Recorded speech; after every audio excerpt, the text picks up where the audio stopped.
Luego pudo Raskolnikov saber, poco más o menos, la razón de que el comerciante y su consorte invitasen a su casa a Lisaveta. Se trataba de algo muy corriente y que no tenía en sí nada de particular. Una familia forastera venida a menos vendía unos efectos, trajes, etcétera, etcétera, todo de mujer. Como venderlo en el baratillo resultaba poco ventajoso, buscaban un marchante, y Lisaveta se dedicaba a esto. Era corredora, se ocupaba en asuntos y contaba con una gran clientela, pues era muy honrada y siempre decía el último precio. Es tanto, decía, y así lo era. Solía hablar poco y, como ya dijimos, era además tan tímida y manzurrona. Pero Raskolnikov en los últimos tiempos se había vuelto supersticioso. Huellas de esta superstición le quedaron, por mucho tiempo después, casi indelebles. Y en todo aquel asunto siempre propendió luego a ver algo extraño, misterioso, algo así como la presencia de ciertos influjos y coincidencias particulares. Aquel mismo invierno, un estudiante amigo suyo, Pokorev, que partía para Kharkov, hubo de comunicarle, en el curso de una conversación, las señas de la vieja Aliona Ivanovna, por si alguna vez necesitaba empeñar algo. Durante mucho tiempo no fue él por allá, porque tenía lecciones, y fuere como fuere, iba tirando, pero hacía mes y medio se acordó de aquellas señas. Tenía dos objetos posibles de empeño: el viejo reloj de plata de su padre y una sortija de oro, con 3 piedras rojas, que su hermana le regalara al despedirse de ella como recuerdo. Resolvió llevar la sortija. Al encontrarse ante la vieja, al primer golpe de vista, aún sin saber nada de particular acerca de ella, sintió una invencible antipatía. Le tomó los 2 billetitos y, ya de vuelta, entró en una taberna de mala muerte. Pidió té, se sentó y se quedó muy ensimismado. Un extraño pensamiento acababa de brotar en su cabeza, cual pollo que sale del huevo, y mucho, mucho le preocupaba. Casi a continuación suya, en otra mesita, estaba sentado un estudiante, al que no conocía en absoluto ni recordaba, y un oficial joven. Habían estado jugando al billar, y ahora tomaban té. De pronto hubo de oír cómo el estudiante le hablaba al oficial de una usurera, Aliona Ivanovna, viuda de un asesor colegiado, y le daba sus señas. Aquello de por sí le pareció ya a Raskolnikov bastante raro. Venía de allí, y hétete que aquí también oía hablar de ella. Sin duda que era una casualidad, pero él no podía desprenderse de una impresión muy extraordinaria, y he aquí que todavía vinieron a grabársela. El estudiante de pronto se puso a referirle al compañero diversos detalles de la tal Aliona Ivanovna. Es famosa, decía. Siempre tiene dinero a punto. Es rica como un judío. Puede prestar de un golpe 5,000 rublos y no perdona un rublo de intereses.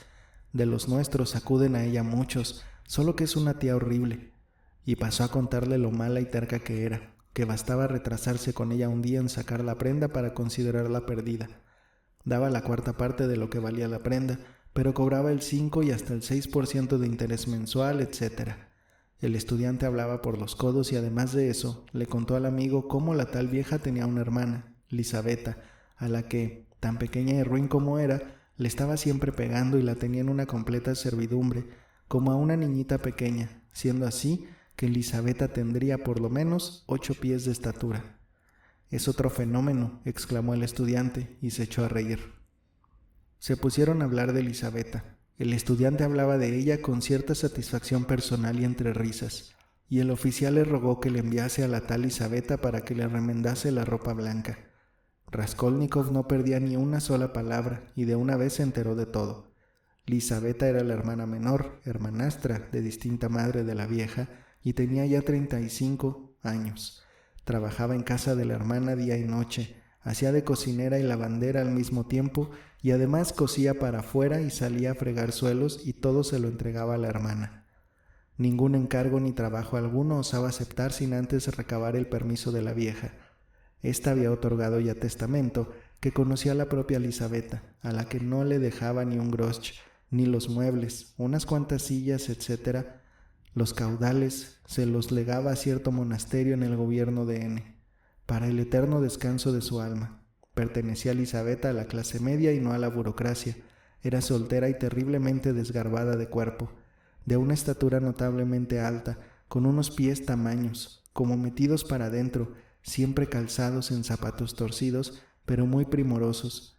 Lo principal que asombraba y hacía reír al estudiante era que Elisabetta casi siempre estaba embarazada. «Pero, ¿no dices que es un vestiglo?», observó el oficial. «Sí, ese trina y parece un soldado disfrazado, pero mira, no es del todo un monstruo. Tiene buena cara y buenos ojos, hasta muy buenos. La prueba es que a muchos les gusta. Tan calladita, tan mansa, dócil y acomodaticia, que a todo se aviene, y tiene también un modo de sonreír muy simpático». «¿No será que a ti también te gusta?», sonrió el oficial. «Por su rareza. No, verás, yo te diré, yo a esa condenada vieja la mataría y la robaría, y te juro que sin el menor remordimiento de conciencia», añadió con ardor el estudiante. El oficial tornó a reírse, pero Raskolnikov dio un respingo. Qué extraño era todo aquello. «Permíteme que te haga una pregunta en serio», dijo, con alguna exaltación el estudiante. «Yo naturalmente hace un momento hablaba en broma, pero mira, de un lado, una vieja estúpida, imbécil, inútil, mala, enferma, que a nadie le sirve de provecho, sino que, por el contrario, a todos perjudica, que ella misma no sabe para qué vive y que mañana acabará por morirse ella sola. ¿Comprendes? ¿Comprendes?» «Sí, comprendo», respondió el oficial mirando atentamente a su acalorado compañero. «Pues sigue escuchando. De otro lado, energías juveniles, frescas, que se rinden en vano, sin apoyo, y esto a miles, y esto en todas partes. 1000 obras e iniciativas buenas que se podrían hacer y perfeccionar con los dineros que esa vieja lega al monasterio. Cientos, miles quizá de existencia acarreadas al buen camino, decenas de familias salvadas de la miseria, de la disolución, de la ruina, de la corrupción, de los hospitales venéreos, y todo eso con sus dineros. Mátala, quítale esos dineros, para con ellos consagrarte después al servicio de la humanidad toda y al bien general.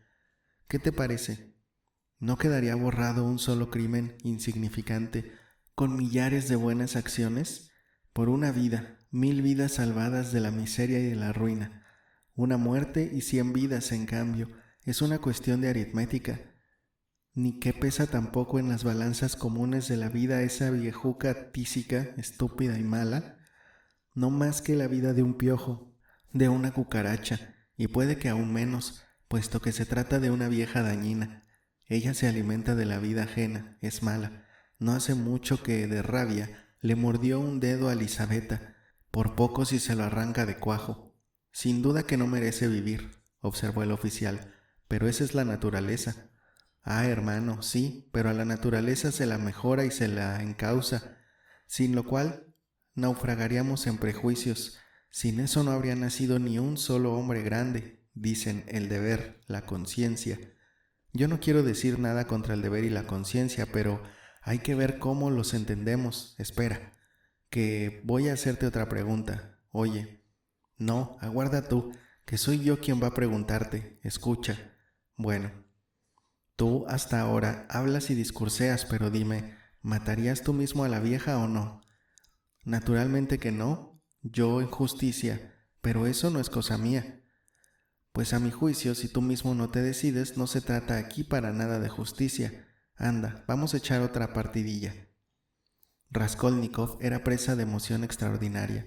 Sin duda que todo aquello era de lo más vulgar y frecuente y que más de una vez lo había oído él, solo que en otras formas y a propósitos de otros temas, en diálogos y razonamientos juveniles, pero ¿por qué ahora precisamente había de ocurrirle oír aquel diálogo y aquellas ideas, ahora que en su cabeza empezaban a germinar exactamente esas mismas ideas? ¿Y por qué, sobre todo ahora, que él acababa de ahuyentar de su mente el pensamiento de la vieja, había de oír un diálogo referente a ella? Singular le pareció siempre tal coincidencia. Aquel diálogo insignificante, tabernario, ejerció extraordinaria influencia sobre él en el ulterior desarrollo del suceso. Parecía como si, efectivamente, hubiera en todo aquello una señal de intimación. De vuelta del heno, se echó en el diván y 1 hora entera se estuvo allí sentado, inmóvil. Entretanto, oscureció. No tenía él velas, pero además no se le ocurrió siquiera encender una. Nunca pudo ponerlo en claro. ¿Es que había estado pensando algo en aquel tiempo? Finalmente volvió a sentir la fiebre nocturna, escalofríos, y con placer cayó en la cuenta de que el diván podía servir también de lecho. A poco, un sueño pesado, plúmbeo, cayó sobre él como si lo aplastase. Durmió un tiempo desusadamente largo y sin ensueños. Nastasia, que entró en el cuarto al otro día, a las 8, a la fuerza tuvo que despertarlo. Le llevaba té y pan. El té había ya hervido una vez y también lo traía en su tetera particular. «¿Eso es lo que se llama dormir?», exclamó con disgusto. «Todo se le vuelve dormir». Se incorporó él con un esfuerzo. Le dolía la cabeza. Se levantó, dio una vuelta por su chiscón y volvió a tumbarse en el diván. «¿A dormir otra vez?», exclamó Nastasia. «¿Es que estás enfermo o qué tienes?». Él no le contestó. «¿No quieres té?». «Luego», contestó él con un esfuerzo. Tornó a cerrar los ojos y se volvió de cara a la pared. Nastasia se inclinó sobre él. «Verdaderamente puede que esté enfermo», dijo. Dio media vuelta y se fue. Volvió de nuevo a las 2 con la sopa. Él seguía acostado como antes. El té permanecía intacto. Nastasia se amoscó y con ira se puso a increparlo. «¿Por qué estás tan amodorrado?», exclamó, mirándole con antipatía. Él se incorporó y se sentó, pero sin decirle a ella nada y con la vista fija en el suelo. «¿Pero estás enfermo o no lo estás?», le preguntó Nastasia, que tampoco obtuvo esta vez respuesta. «Deberías salir a la calle», dijo, después de un silencio. «El aire te haría bien. ¿Vas a comer o no?». «Luego», le respondió él débilmente. «Vete», y agitó la mano. Ella tornó a inclinarse un poco, mirándole compasiva, y luego se retiró. Al cabo de unos minutos alzó la vista y se estuvo largo rato mirando el té y la sopa. Luego cogió el pan, enristró la cuchara y empezó a comer. Comió poco, sin apetito, 3 o 4 cucharadas, como maquinalmente. La cabeza le dolía menos. Después de comer, volvió a tenderse en el diván, pero no pudo ya dormirse de nuevo, y permaneció tendido, inmóvil, de bruces, con la cabeza hundida en la almohada. Todo se le volvía a soñar, y aquellos sueños no podían ser más raros. Lo más frecuente era que soñase estar en algún lugar de África, en Egipto, en algún oasis. La caravana sestea. Plácidamente se han tumbado los camellos. Alrededor, las palmeras se yerguen, formando un corro. Todos se disponen a hacer colación. Él no hace más que beber agua, directamente del manantial que allí mismo, al lado, brota y borbotea. Y cómo le refrescaba aquel agua maravillosa, maravillosamente azul, fría, que manaba de entre multicolores piedras y de un fondo tan claro de arena con dorados destellos. De pronto, oyó sonar distintamente un reloj. Se estremeció, volvió en sí, alzó la cabeza, miró hacia la ventana, calculó la hora y se levantó de un salto, cual si alguien lo hubiese echado del diván. Se encaminó de puntillas a la puerta, la abrió, quedó, y se puso a escuchar de la parte de la escalera. El corazón le latía recio. En la escalera todo estaba silencioso, cual si todo el mundo durmiese. Muy singular y notable hubo de parecerle aquello de haber podido estarse amodorrado en tal inconsciencia desde el día antes, sin haber hecho nada, de suerte que ahora se encontraba desapercibido. Puede que fueran ya las 6, y una prisa desusada, febril y loca, le acometió ahora. Después del sueño, el sopor. Después de todo, no eran menester muchos preparativos. Concentró todas sus fuerzas al objeto de pensarlo bien todo y no olvidarse de nada. El corazón le latía cada vez con más violencia y tan fuerte que le dificultaba la respiración. Debía empezar por hacer un nudo corredizo y cosérselo a su paletó, lo cual era cosa de minutos. Hurgó con la mano por debajo de la almohada y encontró, entre la ropa blanca que allí había, una camisa vieja, sucia, que ya era un puro guiñapo. Le arrancó una tira de unos 3 centímetros de ancha por 16 de larga, dobló aquella tira, sacó un amplio y fuerte paletó de verano, de una tela de lana gruesa, su único sobre todo, y procedió a coserse los 2 picos de la tira por dentro y por debajo del sobaco izquierdo. Las manos le temblaban en tanto tenía la aguja, pero se dominó y cosió de tal modo los picos de la tira que desde fuera nadie podría notar cada cuando se pusiese el paletó. Se había agenciado, con mucha antelación, aguja e hilo que guardaba envueltos en un papel en la mesita. Lo del nudo era invención suya y muy ingeniosa, y estaba destinado para hilacha. no se podía ir por la calle con el hacha en la mano y, de llevarla metida por debajo del paletó, tendría no obstante que írsela sujetando con la mano, lo que podía también chocar, pero de esta manera no había menester más que meter el hacha en aquel nudo y llevarla colgando debajo del sobaco todo el camino, y guardándose la mano en el bolsillo del costado del paletó, podía sostener también el extremo del mango del hacha para que no se columpiase, y como aquel paletó era muy holgado, un verdadero saco, nadie podía imaginar que con la mano metida en el bolsillo fuese sujetando nada. Aquel nudo lo había ideado hacía ya 2 semanas. Luego que hubo despachado el nudo, metió los dedos en una pequeña hendidura que había entre su diván y el suelo, rebuscó en el rincón de la izquierda y sacó la prenda, preparada y metida allí desde hacía mucho tiempo. No era, verdaderamente, tal prenda, sino sencillamente un trozo de madera, liso, de las dimensiones y el grosor de una pitillera. Aquella tablilla de madera se la había encontrado casualmente en uno de sus paseos en un patio, donde en un local anexo había un taller. Luego le puso encima a la tablita una fina y lisa lámina de hierro, probablemente restos de alguna cosa rota, y que se había encontrado a sí mismo en la calle. Ambas cosas, la lámina de hierro era la más pequeña, las había unido y liado fuertemente con un bramante cruzado. Luego lo envolvió todo, con mucho trabajo y esmero, en un simple papel blanco y apretó tanto que era imposible abrirlo de un golpe. Lo hizo para entretener por un rato la atención de la vieja cuando se pusiese a deshacer el paquete y aprovechar de ese modo la ocasión. La planchita de hierro la había puesto allí para hacer peso, para que la vieja no adivinase desde el principio que el objeto era de madera. Todo aquello lo guardaba él, desde hacía tiempo, debajo del diván. No había hecho más que sacar la prenda cuando de pronto se oyó en el patio este grito. Las 7 hace tiempo que dieron. ¿Qué hace tiempo, Dios mío?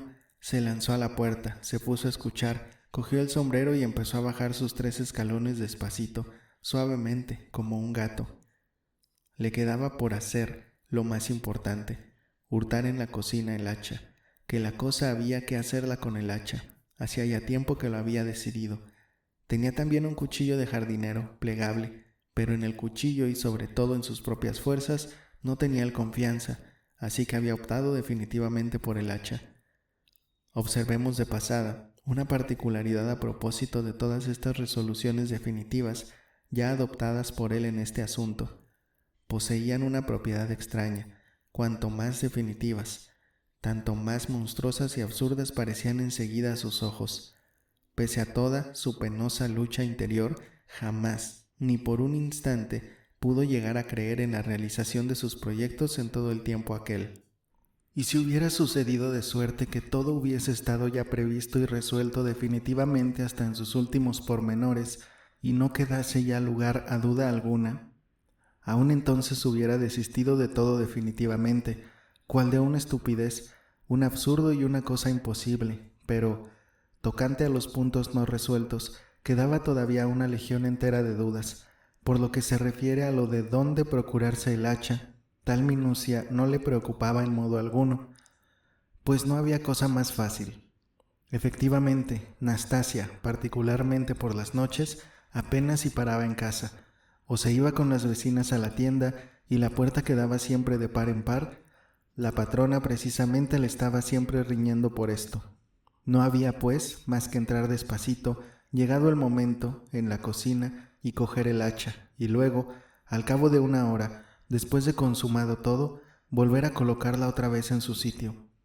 Pero surgían también sus dudas. Supongamos que él volvía al cabo de 1 hora para colocarla otra vez en su sitio y que en ese tiempo había vuelto Nastasia. Sin duda que habría que pasar de largo y aguantar a que volviese a salir de nuevo, pero si en todo ese intervalo de tiempo necesitaba el hacha y se ponía a buscarla y a gritar, al punto saltaría la sospecha o por lo menos habría pie para la sospecha. Pero esas eran minucias en las que ni siquiera quería pensar, aparte de que tampoco tenía tiempo para ello. Pensaba en lo principal y los detalles los aplazaba para cuando estuviera convencido del todo. Pero esto último le parecía definitivamente irrealizable. Tal, por lo menos, se lo parecía a él. Jamás pudo imaginarse que alguna vez pudiese dejar de pensar, se levantase y, sencillamente, fuese allá. hasta aquella su prueba reciente, o sea, aquella visita suya con la intención de inspeccionar definitivamente el lugar. Solo la había hecho por probar, pero no de veras ni remotamente, sino como quien dice, vamos allá, caramba, iré y probaré, ya que solo se trata de una fantasía. E inmediatamente no pudo resistir. Escupió y echó a correr, indignado consigo mismo. Le parecía, sin embargo, haber analizado hasta el fondo la solución moral por él aportada a esa cuestión. Su casuística era buida como navaja de afeitar, y ninguna objeción hallaba en su conciencia. No obstante lo cual, se resistía a darse crédito a sí mismo, y con terquedad de bestia buscaba objeciones por fuera, a tientas, como si alguien le obligase a hacerlo y tirarse de él hacia aquel lado. El día anterior, rico en elementos tan inesperados como decisivos, había actuado sobre él de un modo casi mecánico. Era como si alguien lo hubiese cogido de la mano y lo hubiera obligado a seguir lo irrevocable, ciegamente, con una fuerza sobrenatural y sin que él pudiera oponer la menor objeción. Se habría dicho que se había dejado coger el pico del traje en una rueda de engranaje que empezaba a tirar de él. En primer lugar, ya había pensado en ello mucho antes. Le preocupaba sobre todo una cuestión: ¿por qué casi todos los crímenes se descubren tan fácilmente y por qué tan fácilmente se encuentran las huellas de casi todos los asesinos? Poco a poco fue a dar en conclusiones tan diversas como curiosas. A juicio suyo, la razón principal consistía no tanto en la imposibilidad natural de ocultar el crimen como en el criminal mismo. Todos los delincuentes, sean cuales fueren, experimentan, en el momento de cometer su crimen, como un desfallecimiento de la voluntad de juicio, cuyo puesto viene a suplantar un atolondramiento fenomenal y pueril, precisamente en el instante en que más necesarias le serían la razón y la prudencia. Ese eclipse del juicio, ese desmayo de la voluntad, se apoderaba, según Raskolnikov, del hombre, al modo de una enfermedad, desarrollándose progresivamente y alcanzando su máximo de intensidad momentos antes de cometer el crimen. Durante la ejecución de este último, y aún algún tiempo después, persistía, según los individuos, acabando luego por desaparecer, como cualquier otra dolencia. El problema estaba en saber si es la enfermedad la que engendra el crimen o si el crimen mismo iba siempre acompañado, por su misma naturaleza, de cierto género de enfermedad, pero cuestión era esta que él no se sentía capaz de resolver. Llegando a esas deducciones, decidió que, por lo que a él personalmente se refería, y tocante a lo que él proyectaba, no era posible que se produjesen semejantes derrumbamientos morales, que ni su razón ni su voluntad habrían de abandonarle durante toda la ejecución de su empresa, únicamente por el motivo de que lo que él se proponía llevar a cabo no era un crimen. Prescindamos del proceso mediante el cual había llegado a esa resolución suprema, que ya nos hemos adelantado demasiado a los acontecimientos. Añadamos solamente que las dificultades prácticas, de orden puramente material, del asunto, no asumían en su espíritu sino una importancia del todo secundaria. Bastará, se decía, con que conserve el dominio de mi voluntad y de mi razón para que, llegado el momento, queden vencidas todas esas dificultades cuando se trate de acometer los detalles más nimios de mi plan. Pero la ejecución de su designio se iba difiriendo. Cada vez tenía él menos fe en la posibilidad de que sus resoluciones asumiesen un carácter definitivo, y llegada la hora, los acontecimientos tomaron un rumbo totalmente distinto, imprevisto, por no decir inesperado. Una circunstancia de las más vulgares hubo de colocarlo en un callejón sin salida. Antes todavía de haber llegado al pie de la escalera, llegado al rellano de la cocina, cuya puerta como siempre estaba abierta de par en par, lanzó una mirada con el rabillo del ojo para cerciorarse previamente de una cosa: la ausencia de Nastasia. ¿No estaría allí tampoco la patrona? ¿Tendría bien cerrada la puerta de su cuarto? ¿No podría verlo cuando entrase a coger el hacha? Pero, ¿cuál no fue su estupor al advertir de pronto que Nastasia se hallaba en la cocina y además estaba trajinando allí, ocupada en sacar ropa blanca de una cesta y tenderla sobre unas cuerdas? Ella, al verlo, suspendió su faena, se volvió a mirarlo y así se estuvo hasta que él se alejó. Él había retirado la vista cual si nada se notase, pero era asunto concluido. No había hacha. Probablemente fue su desolación. ¿De dónde había yo sacado?, se dijo al transponer la puerta cochera. ¿De dónde había yo sacado que precisamente en este instante tenía ella que estar fuera? ¿Por qué? ¿Por qué lo había yo decidido así con tanta certidumbre? Ganas le dieron de puro colérico de burlarse de sí mismo. Le hervía por dentro una rabia estúpida y bestial. Se detuvo en la puerta cochera, indeciso. Salir a la calle así porque sí, por disimular, le repugnaba. Pero volverse a subir a su cuarto le repugnaba todavía más. «¿Qué ocasión he perdido y para siempre?», gruñó, en pie y vuelto, sin la menor intención, al oscuro cuchitril del portero, que también estaba abierto. De pronto, se le estremeció el cuerpo todo. En la portería, a 2 pasos de allí, sobre el banco de la derecha, acababa de ver brillar alguna cosa. Miró en torno suyo. Nadie. Se acercó al cuchitril de puntillas, bajó 2 peldaños y llamó con voz ahogada al portero. «Vaya, no está en casa», aunque después de todo tampoco puede andar muy lejos, cuando ha dejado la puerta abierta de par en par. Se abalanzó de un salto sobre el hacha, un hacha era, y la sacó de debajo del banco, donde descansaba entre 2 leños. Enseguida y sin salir de la portería, se la metió en el nudo corredizo, se guardó ambas manos en los bolsillos y se fue. No lo había visto nadie. Cuando la inteligencia falla, el diablo la sustituye, pensó, con extraña sonrisa. El albur que acababa de producirse le animó en gran manera. Salió a la calle despacio y con un aire indiferente, sin darse prisa, por temor a despertar sospechas. Ni siquiera miraba a los transeúntes y hasta se esforzaba por no fijar la vista en nadie, a fin de pasar lo más inadvertido posible. En aquel instante volvió a acordarse del sombrero. Dios mío, y pensar que anteayer tuve dinero y no me compré. En vez de él, una gorra. Una blasfemia le brotó del alma. Echó una ojeada al fondo de una tienda y vio que eran ya las 7:10. Tenía que darse prisa y quedar al mismo tiempo un rodeo. Lo mejor era entrar por el otro lado, por la puerta trasera. Antes, al imaginarse todo esto, se figuraba que había de estar muy azorado, pero ahora no lo estaba ni por lo más remoto. Lo que le ocupaba por el momento eran pensamientos extraños y no por mucho rato. En tanto costeaba el parque Yusupov, le interesó mucho la idea de que debían construir unas fuentes gigantescas que refrescasen deliciosamente el aire en todas las plazas públicas.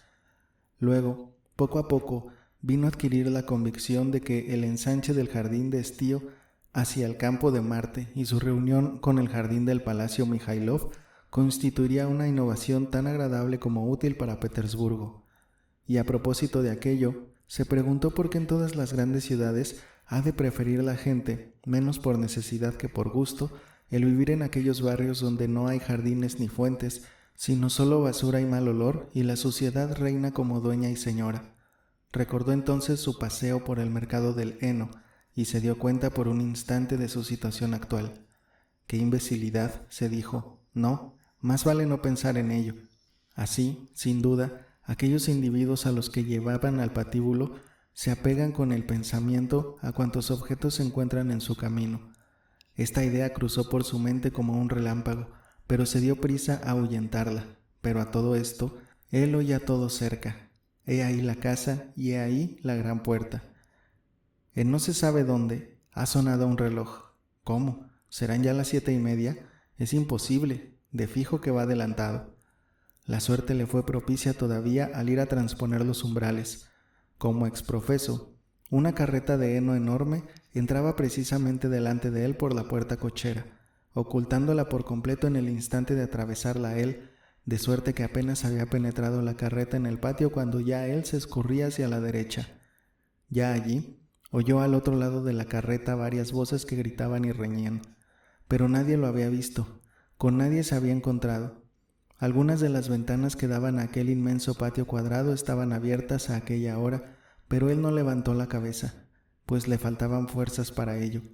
La escalera que conducía al piso de la vieja arrancaba pegadita a la puerta de la derecha.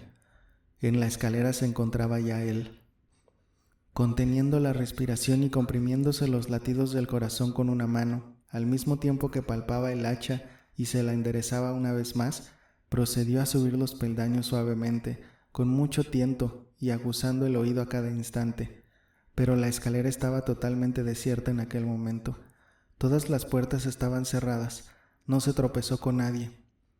Cierto que en el segundo piso había una habitación desalquilada, donde trabajaban unos pintores, pero estos no repararon en él. Se detuvo un instante, recapacitó y continuó subiendo. Sin duda sería mejor que no estuviesen ahí, pero por encima de ellos hay todavía 2 pisos. Pero él ya aquí en el 4.º piso. Esa es la puerta, ahí enfrente está el piso y este se halla desierto. En el 3.er piso, en el piso de debajo de la vieja, es lo más probable que tampoco haya nadie.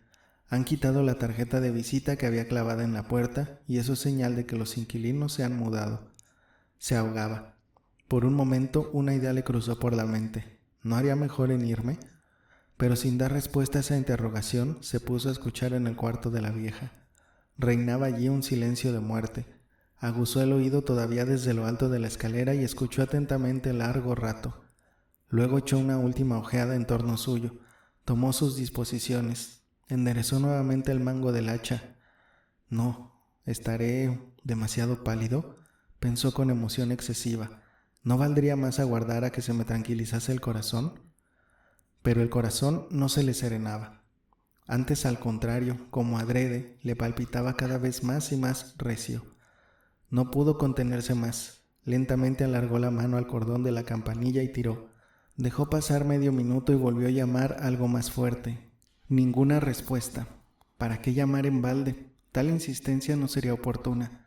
Seguro que la vieja estaba en casa, sino que, hallándose sola a la sazón, por fuerza había de sentir más recelo. Conocía en parte las costumbres de Aliona Ivanovna, y otra vez aplicó el oído contra la puerta. ¿Era que se le habían aguzado extraordinariamente los sentidos, cosa difícil de admitir, o que aquel rumor era, en verdad, tan perceptible? Sea como fuere, percibió de pronto el roce de una mano sobre el pestillo de la cerradura, al mismo tiempo que el leve de un vestido contra un panel de la puerta. Alguien invisible estaba allí detrás, escuchando lo mismo que él, esforzándose por disimular su presencia allá dentro y al parecer también con la oreja pegada a la puerta. Se movió expresamente y refunfuñó en voz alta, para que no pareciese que se ocultaba, y después volvió a llamar por 3.ª vez, pero despacito, suavemente y sin la menor muestra de impaciencia. Más adelante recordaría aquel momento con toda exactitud. Hasta tal punto se le quedó fielmente grabado en la memoria. No acababa de comprender cómo había podido desplegar entonces tanta astucia, siendo así que hubo momentos en que se le nubló el juicio y apenas si se sentía el cuerpo. Al cabo de un ratito oyó que descorrían el cerrojo.